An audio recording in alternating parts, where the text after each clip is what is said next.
Good morning and very warm welcome to all of you. Today is 13th of September और ये सारे words हैं आज के द हिंदू के एडिटोरियल सेक्शन के, जिसको मैं आपको वन बाय वन एक्सप्लेन करूँगी। आज जो थोड़े वर्ड्स हैं थोड़े अच्छे हैं, शायद एक दो वर्ड ऐसे हैं जो कि एग्ज़ाम लेवल के वर्ड हैं, वो हेल्प करेगा आपको एग्ज़ाम में भी। तो चलिए स्टार्ट करते हैं वन बाय वन। सो ये सारे वर्ड हैं, इनकी प्रोनाउंसिएशन एक की डिफ़िकल्ट लगेगी तो इस वाले की प्रोनाउंसिएशन मैंने लिख रखी है कि इसको प्रोनाउंस भी कैसे करेंगे, ठीक है। तो मैल्फिसेंस इसको बोलेंगे, और फिर नेक्स्ट वर्ड है आपका वेंडेटा, फिर है आउटराइट, फिर है प्रॉबिटी, फिर है नॉटी। तो ये सारे वर्ड को आप देखेंगे। चलिए स्टार्ट करते हैं। फर्स्ट वर्ड है आपका आउटराइट। आउटराइट का मतलब होता है स्पष्ट रूप से, यानी कि कंप्लीटली, पूरी तरीके से, क्लियरली। आउटराइट का मतलब कह सकते हैं सीधे सीधे, यानी कि सीधे सीधे मना कर दो अगर कोई काम नहीं करना है तो सीधे सीधे। सो आउटराइट मीन्स क्लियरली। हिंदी में इसका मीनिंग हो जाएगा साफ साफ, पूरी तरीके से। तो सेंटेंस है she rejected the offer outright with no hesitation, यानी मान लीजिए इस लड़की को कोई ऑफ़र दिया गया था तो इसे ये एक्सेप्ट नहीं करना था, तो इस लड़की ने क्या किया, रिजेक्ट कर दिया ऑफ़र को आउटराइटली, यानी कि क्लियरली, स्पष्ट रूप से, विदाउट एनी हेजिटेशन। सो आउटराइट मीन्स स्पष्ट रूप से या फिर clearly. Next word is vendetta. Vendetta का मतलब होता है फ्यूड, यानी कि हॉस्टैलिटी, दुश्मनी की भावना होना, बदले की भावना रखना किसी से। रिवेंज सीकिंग इसका मीनिंग हो जाएगा। रिवेंज मीन्स बदला, सीकिंग मीन्स कुछ मांगना, सीक मीन्स कोई चीज़ को चाहना, मांगना, तो रिवेंज को मांगना। रिवेंज सीकिंग का मतलब होता है, को इंग्लिश में बोलते हैं वेंडेटा। इसकी हिंदी में मीनिंग होती है, इस मीनिंग को हटा दें, सिर्फ बीच वाले पे ध्यान दें, प्रतिशोध। ठीक, एक टाइम पे एक समझेंगे, प्रतिशोध। So vendetta means revenge seeking, प्रतिशोध। अब इसका मीनिंग सेंटेंस में कैसे यूज़ करेंगे। The vendetta between the two families had been going on for generations, यानी कि जो वेंडेटा है बिटवीन द टू फैमिलीज़, दो परिवारों के बीच में जो ये वेंडेटा, बदले की जो भावना, नाराज़गी, दुश्मनी सी है, ये चलती आ रही है फॉर जनरेशंस, यानी जनरेशन से चलती आ रही है, यानी कि पीढ़ियों से चलती ही आ रही है। इन दो परिवारों में बन नहीं रही है, उनके दादा परदादा की नहीं बनी, फिर जो आए उनकी नहीं बनी, अब जो यंग बच्चे हैं इनकी नहीं बन रही। सो वेंडेटा मीन्स रिवेंज सीकिंग। सो यहाँ पे बिटवीन कंजंक्शन, इस बिटवीन का हमने यूज़ किया है क्योंकि हमने बात कर रहे हैं हम दो फैमिली के बीच में। बट अगर कई सारी फैमिली होती तो हम बिटवीन नहीं यूज़ करते, क्योंकि बिटवीन को हम हमेशा यूज़ करते हैं दो एंटिटी के लिए, दो लोगों के लिए। यहाँ पे बिटवीन द टू फैमिलीज़, तो एरर आ जाता है, ऐसे लिख देता है the vendetta among the two families had been going on, तो वो गलत हो जाता है, एरर होता। क्योंकि अमंग हम तब यूज़ करते हैं जब दो से ज़्यादा की बात हो रही हो, दो चीज़ों की बात हो रही है, तो हम हमेशा बिटवीन यूज़ करेंगे। नेक्स्ट वर्ड है आपका मैल्फिसेंस। इसको बोलेंगे, स्पेलिंग ऐसी है बट ये स्पेलिंग नहीं है इसकी रियल, ये इस वर्ड है, मेन वर्ड है।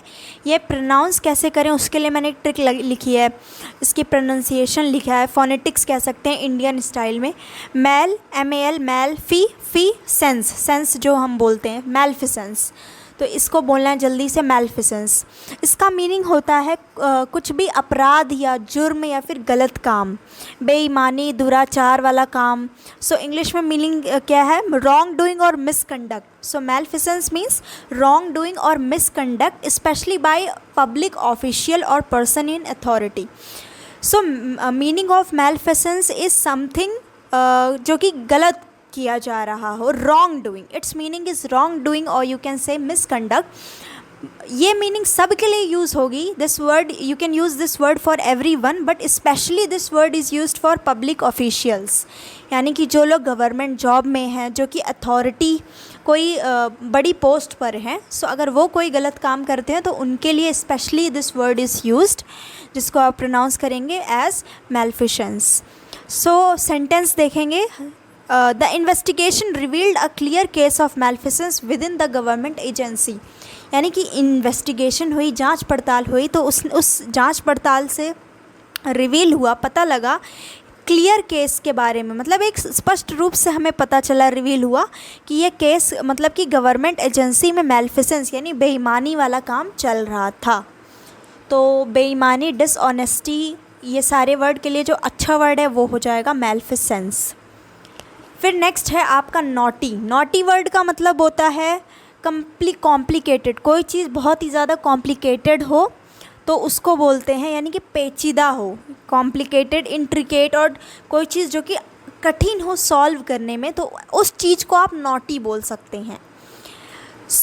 हिंदी में मीनिंग पेचीदा, जटिल, जटिल, इसकी मीनिंग मुझे भी नहीं पता। पेचीदा पता है, पेचीदा मीन्स कॉम्प्लिकेटेड, इंट्रिकेट को बोलते हैं पेचीदा, या तो इसको याद कर लेना है। नॉटी यानी कोई चीज़ बहुत ही ज़्यादा डिफ़िकल्ट सा है, कॉम्प्लिकेटेड है। सो द सेंटेंस कैसे यूज़ करेंगे, the knotty math problem took me hours to figure out, यानी कि एक कोई मैथ्स का इक्वेशन होगी या कुछ भी मैथ का प्रॉब्लम होगा, तो कोई बोल रहा है कि द नॉटी मैथ्स प्रॉब्लम, यानी कि ये जो math problem which was very difficult and extremely difficult problem to solve, it took me around hours to figure out, यानी इसने इस क्वेश्चन को सॉल्व करने में मुझे घंटों लग गए पता लगाने में कि इसको सॉल्व कैसे किया जाएगा। ये क्वाड्रेटिक इक्वेशन का फॉर्मूला है, याद कर सकते हैं। The knotty math problem took me hours to figure out. Knotty means पेचीदा, डिफ़िकल्ट, इंट्रिकेटेड। इंट्रिकेट का मतलब होता है कि बहुत ज़्यादा जिसमें बारीकी से कोई चीज़ है, बारीक चीज़ है, तो उसको भी बोलते हैं इंट्रिकेट। नेक्स्ट है प्रॉबिटी। प्रॉबिटी का मतलब होता है सच्चाई, नेकी, इंग्लिश में बोलें तो ऑनेस्टी, ईमानदारी। सेंटेंस में इसको कैसे यूज़ करेंगे, his probity in business dealings earned him the trust of his clients. बोला जा रहा है कि उसकी जो प्रॉबिटी थी, यानी उसकी जो सच्चाई, ईमानदारी, जो नेकी थी बिज़नेस में, बिज़नेस की जो डील करता था उसमें, उससे क्या हो गया कि उसकी ऑनेस्टी ने जीत लिया, अर्न कर लिया लोगों, मतलब क्लाइंट का ट्रस्ट को अर्न कर लिया। ठीक है, तो ये था आपके आज के न्यूज़पेपर के 5 word. You can check out Insta and Telegram if you require PDF, और इंस्टा पे रील्स इंग्लिश से रिलेटेड देखने के लिए you can follow me there also. इस यूट्यूब चैनल पे, मेरे यूट्यूब चैनल के अबाउट सेक्शन में आपको मिल जाएगा लिंक वगैरह, और वैसे भी इस वीडियो के कमेंट सेक्शन में भी मिल जाएगा PDF के लिए टेलीग्राम का link. So thank you so much for watching this video, और ऐसे ही डेली हम करेंगे 5 वर्ड करते करते काफ़ी सारे वर्ड याद हो जाएंगे जो भी इसको फॉलो करेगा। So thank you so much for watching this video.